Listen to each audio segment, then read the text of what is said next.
Montana Territory, 1871.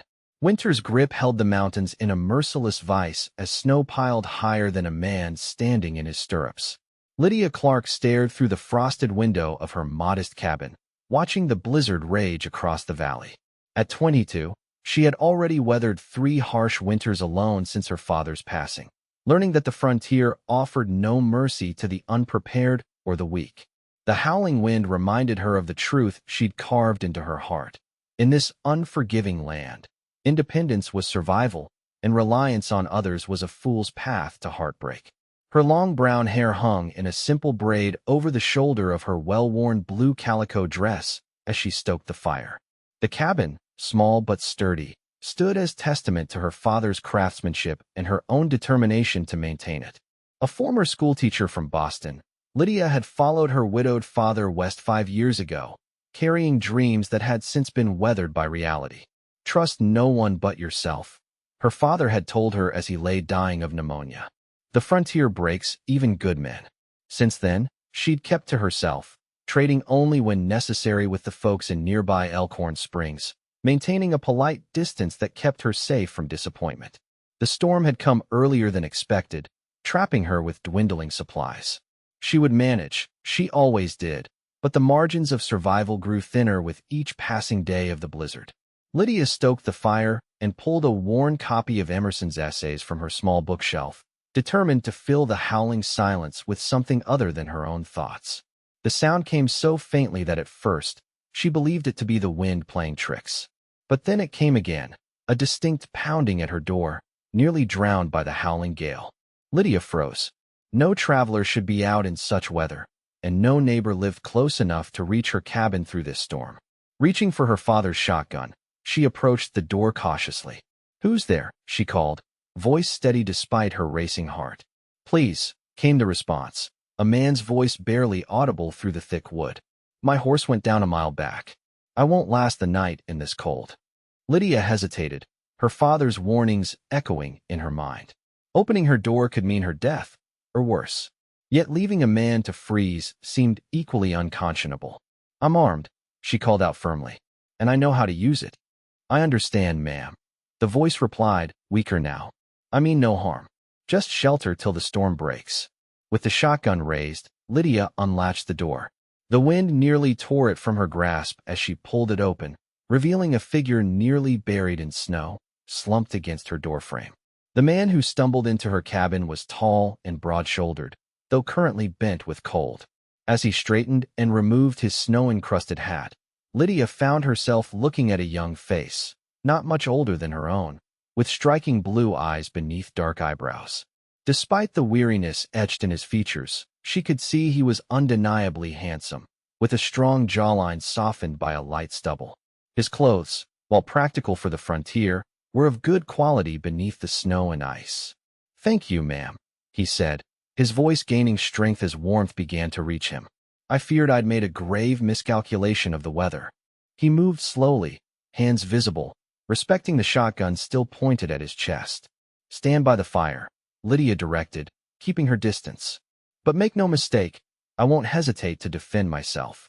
The stranger nodded, removing his heavy coat to reveal a holstered revolver. Without being asked, he unbuckled the gun belt and set it on the table, then backed away. "Vincent Farrell," he offered. "I'm grateful for your hospitality." Lydia maintained her position, shotgun unwavering. The storm caught many unawares. "You're fortunate you found shelter." Vincent's blue eyes assessed the cabin, noting the single bed, the small stockpile of firewood, the shelf of books that seemed out of place in a frontier cabin. "I don't mean to impose, but might I trouble you for something warm to drink? I've been riding since dawn." Against her better judgment, Lydia lowered the shotgun slightly. "There's coffee on the stove. Help yourself." She watched as he moved with a fluid grace that belied his frozen state, pouring a cup with steady hands. "You live here alone?" he asked, then quickly added, "Forgive me. That's not my business." "No, it isn't," Lydia replied sharply. "The storm should break by morning. You can be on your way then." Vincent nodded, sipping the hot coffee with evident appreciation. "Again, I'm grateful. Not many would open their door on a night like this." "I wouldn't leave even a wolf to freeze," Lydia said. though she kept the shotgun within reach as she moved to add wood to the fire. The man's eyes took in the cabin again, lingering on the single framed daguerreotype on the mantel. Lydia and her father in front of their newly built cabin. Your father built this place? Lydia stiffened. Yes.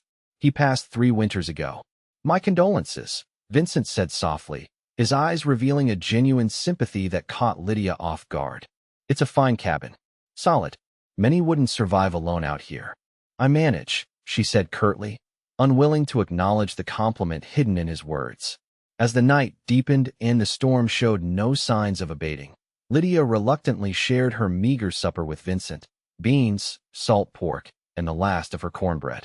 They ate in a silence broken only by the occasional crack of the fire and the relentless howling of the wind. You heading somewhere in particular? Lydia finally asked, unable to quell her curiosity about what would drive a man to ride in such weather. Vincent seemed to consider his answer carefully. I was making for Elkhorn Springs. I have business there. You're a long way from anywhere civilized, Lydia observed. A shadow passed over his face. Sometimes civilization is exactly what I'm trying to avoid. The cryptic answer hung between them as Lydia cleared their plates. She arranged blankets near the fire for her unexpected guest, maintaining a careful distance as she did so. I'll take the chair, Vincent offered, gesturing to her rocking chair. You keep your bed. Lydia nodded stiffly. I'll be keeping the shotgun as well. A smile tugged at the corner of his mouth. I'd expect nothing less from a woman smart enough to survive out here alone. As Lydia lay in her bed that night, shotgun within reach, she listened to the stranger's breathing eventually deepen into sleep. Despite her wariness, she found herself studying his profile in the firelight. Strong, certainly dangerous, but there was something in the way tension had eased from his face in sleep that spoke of a burden temporarily set aside. The blizzard raged for 3 more days, forcing Lydia and Vincent into an uneasy coexistence. By the second day, she had relaxed enough to leave the shotgun propped against the wall rather than in her hands, though never out of reach. Vincent proved himself useful, chopping additional firewood from her dwindling supply and helping to reinforce a window where the wind had worked loose a shutter. On the 3rd evening, as they sat across from each other at her small table, sharing a rabbit Vincent had managed to snare despite the snow, Lydia found herself speaking more than she had to another person in months. My father believed we could build something here, she said, surprising herself with the admission. He had plans for orchards come spring. Said the valley had the right soil for apples. Vincent nodded thoughtfully. It's good land, protected from the worst winds. Your father chose well. He died before seeing a single tree bear fruit, Lydia said, the old bitterness rising. The frontier promises much and delivers little but hardship. Yet you stayed, Vincent observed. Lydia met his gaze steadily. This is mine. I won't surrender what we built. Admirable, he said softly. Though lonely, I imagine. She looked away. Loneliness is safer than disappointment. Vincent fell silent for a long moment. Some might say that's a high price for safety. Some haven't paid the price I have, Lydia countered. The tension between them shifted subtly as Vincent leaned forward. We all carry our losses, Miss Clarke. The question is whether we let them define us or refine us.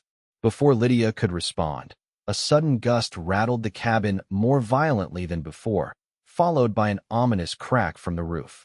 Vincent was on his feet instantly, moving to the door. Stay here, he ordered, grabbing his coat.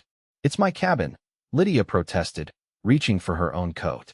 In a dangerous situation, Vincent countered, but seeing the determination in her eyes, he nodded. Stay close. The wind could take you in seconds out there. Together they battled through the storm to discover that a large pine branch had fallen partially through the roof over Lydia's lean-to storage. Working in near-blinding conditions, they managed to dislodge the branch and secure a tarp over the damage. By the time they staggered back inside, both were half-frozen despite the brief exposure.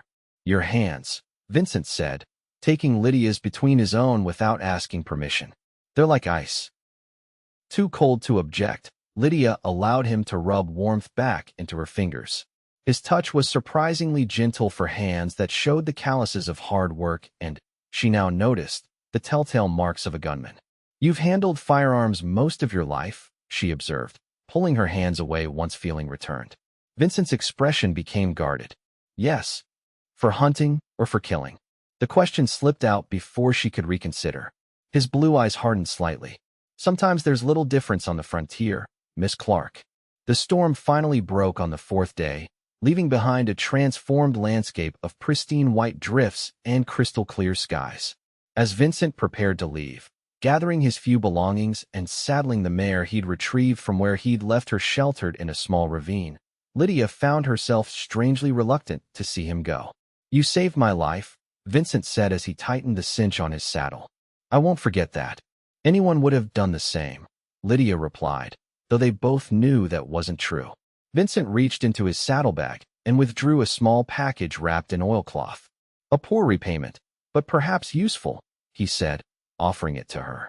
Unwrapping it, Lydia found coffee, sugar, and salt, luxuries that had been depleted during his stay. "This isn't necessary," she began. "Please," he insisted. "It would ease my conscience." Their fingers brushed as she accepted the gift, sending an unexpected warmth through her despite the cold morning air. Vincent held her gaze a moment longer than necessary before mounting his horse. "Take care, Miss Clarke," he said, tipping his hat. "Perhaps our paths will cross again under better circumstances."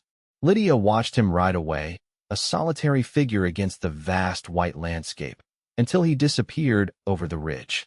Only then did she allow herself to acknowledge the strange emptiness his departure left behind.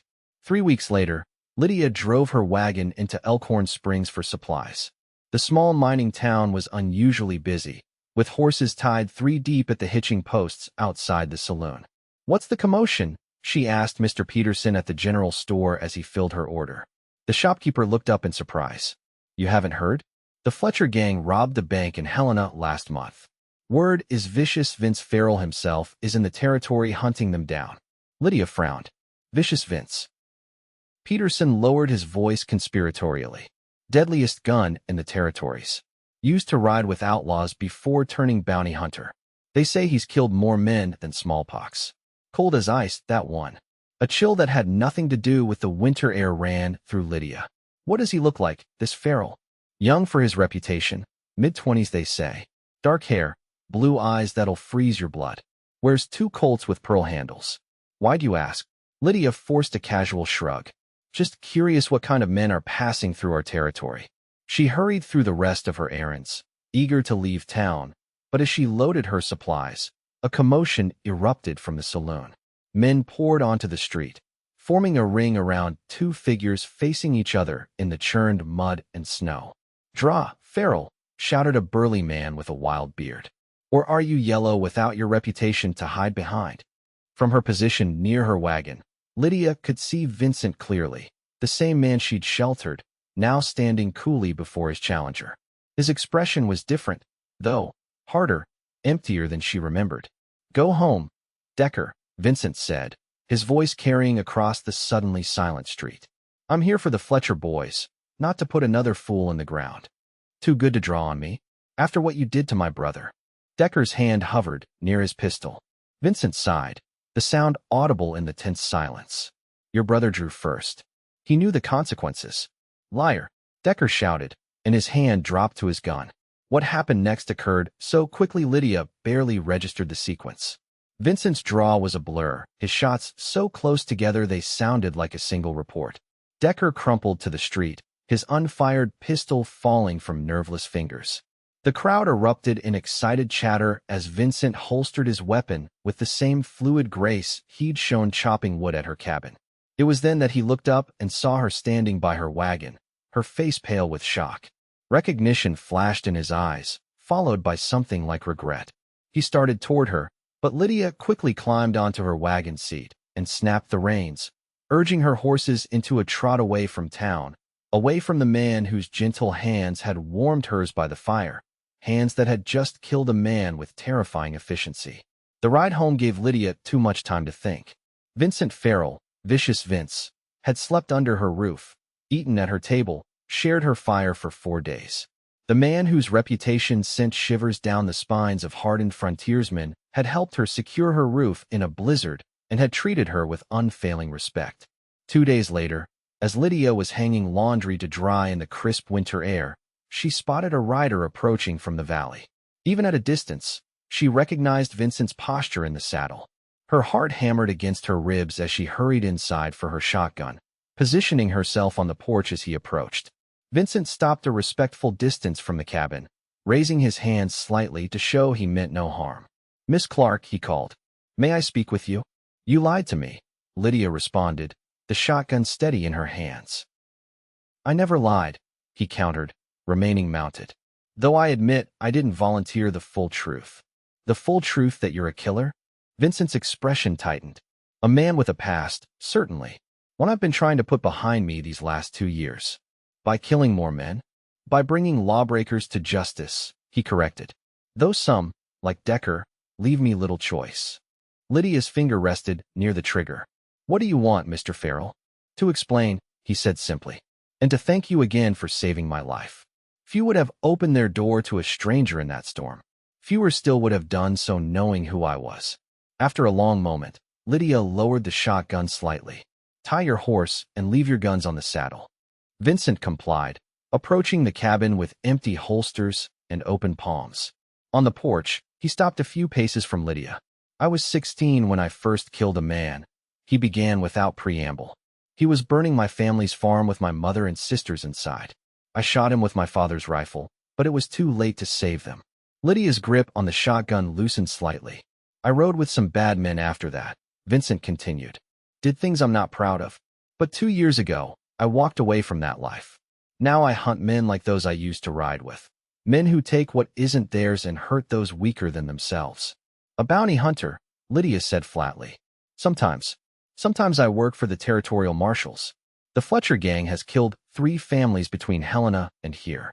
They're heading this way, following the mining camps." Lydia finally lowered the shotgun completely. "Why come back here? You could have ridden on after Elkhorn Springs." Vincent held her gaze, a vulnerability showing through his carefully maintained composure. "Because for 4 days in your cabin, I remembered what it felt like to be simply a man, not a reputation. And because I wanted to make sure you knew the truth from me, not from town gossip." The honesty in his voice stripped away Lydia's anger, leaving her uncertain. "I don't know what to say to that." "You don't need to say anything," Vincent assured her. "I just wanted you to understand. I'll be moving on tomorrow, tracking the gang towards Silver Creek. Would you like some coffee before you go?" The invitation surprised Lydia as much as it seemed to surprise Vincent. A smile ghosted across his face. "I would. Thank you." Over coffee at her table, the tension between them gradually eased. Vincent spoke of his tracking of the Fletcher gang, while Lydia shared her plans to finally plant her father's apple trees come spring. "It's a good legacy," Vincent said approvingly. "Something that will outlast both of you." "If they survive," Lydia said, the old doubt creeping into her voice. "The frontier promises much but delivers little." Vincent studied her over his coffee cup. "Perhaps the frontier simply asks more of us before it yields its rewards." As he prepared to leave, standing on her porch in the fading afternoon light, Vincent hesitated. "Miss Clarke, Lydia, I want you to be careful. The Fletcher gang is desperate and dangerous. They wouldn't think twice about taking what they wanted from an isolated homestead like yours." Concern flashed in Lydia's eyes. "You think they might come this way?" "I don't know," Vincent admitted. "But until they're captured, keep your shotgun close."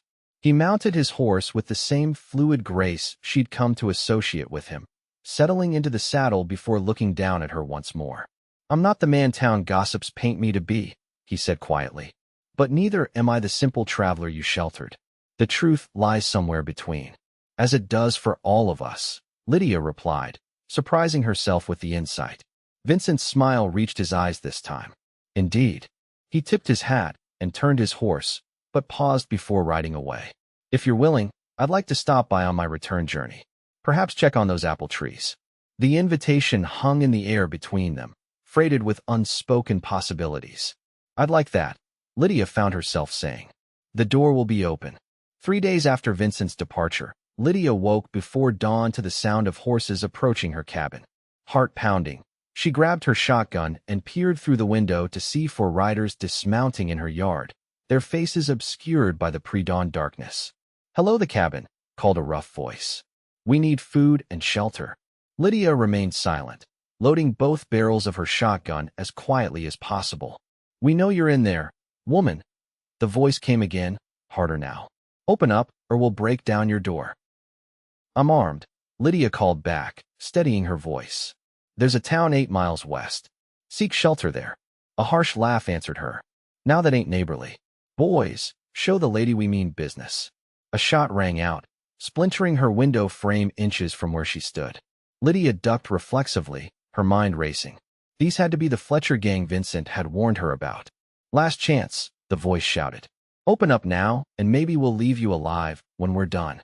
Lydia's hands trembled on the shotgun, but she forced herself to think clearly.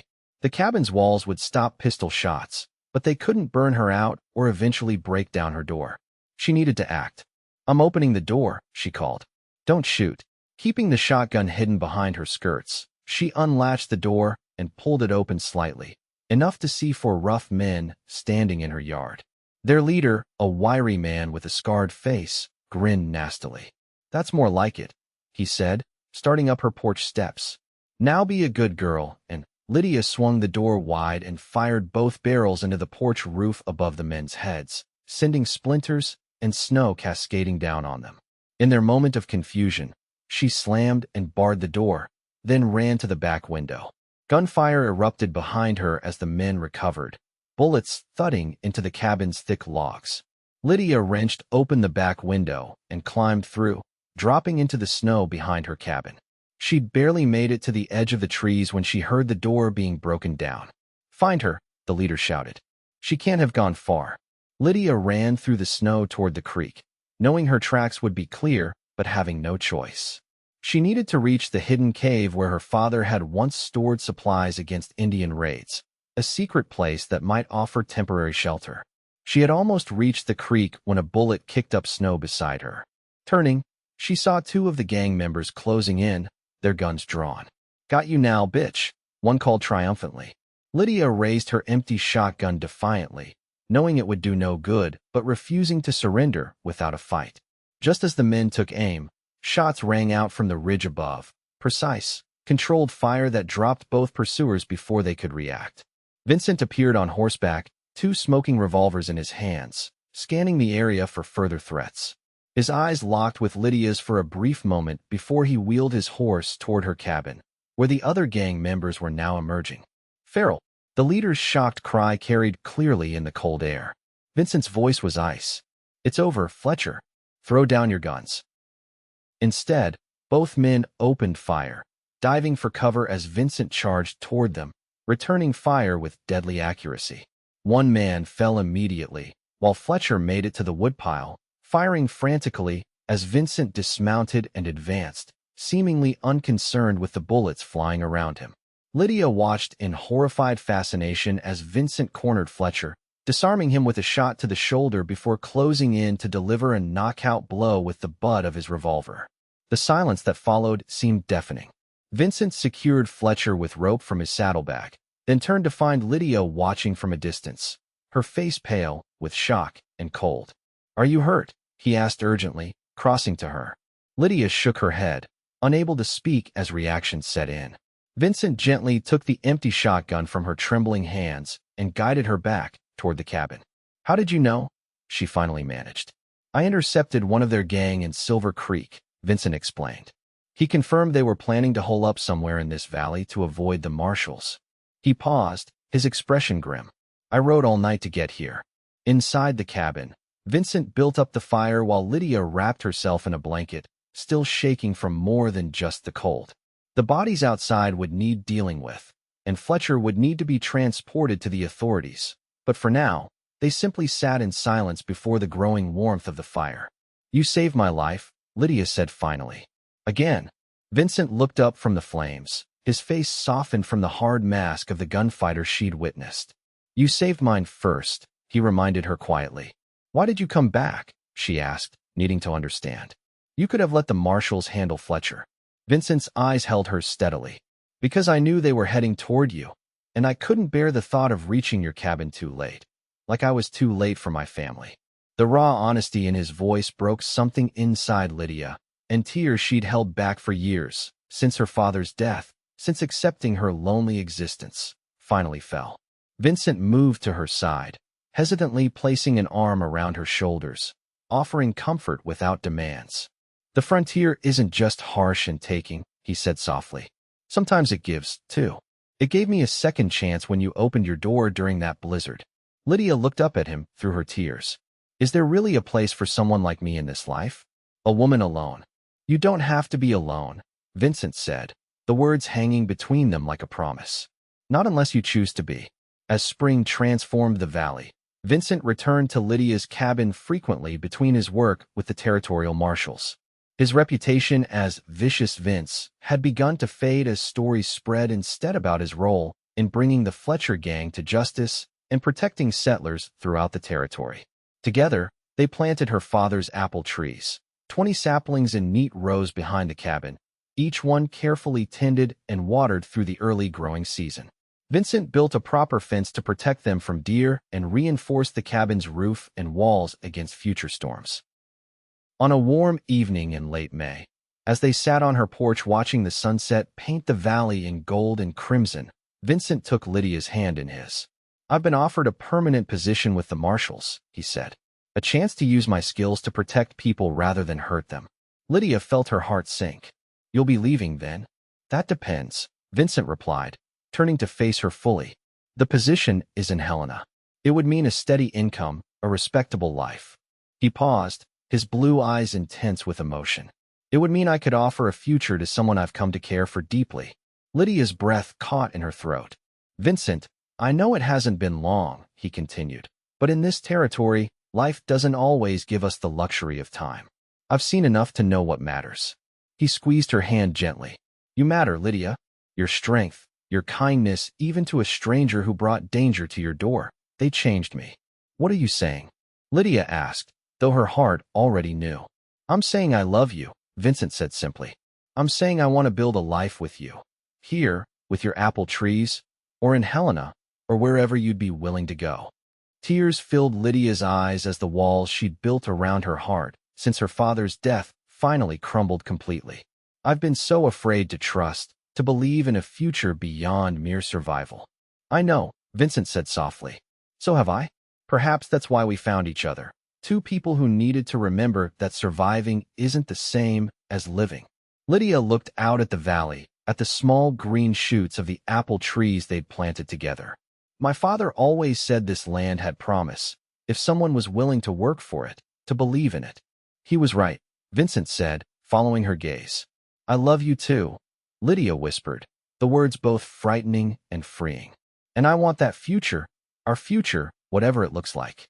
Vincent's smile was radiant as he drew her into his arms, sealing their declaration with a tender kiss that promised both passion and devotion. As they held each other on the porch of the cabin that had once been her lonely fortress, Lydia realized that the frontier hadn't taken everything from her after all. It had given her Vincent. By autumn, they were married in a small ceremony in Elkhorn Springs, with Marshal Thomas giving the bride away and the entire town celebrating the union of the schoolteacher's daughter and the reformed gunslinger. They decided to keep the cabin and the apple orchard, with Vincent riding circuit for the marshals and returning home to Lydia between assignments. 5 years later, their eldest son helped them harvest the first full crop of apples from the trees they'd planted together, while their infant daughter slept peacefully in a cradle nearby. The cabin had expanded to a proper home, with additional rooms for their growing family and a reputation as a place of warmth and welcome for travelers in need of shelter. On the anniversary of the blizzard that had brought them together, Vincent always brought Lydia a special gift, a reminder of how a simple act of mercy toward a stranger had changed both their lives forever. And Lydia, who had once believed that the frontier offered nothing but hardship and loneliness, now understood that even in the harshest landscapes, love could take root and flourish, like apple trees in a valley once thought too wild to tame.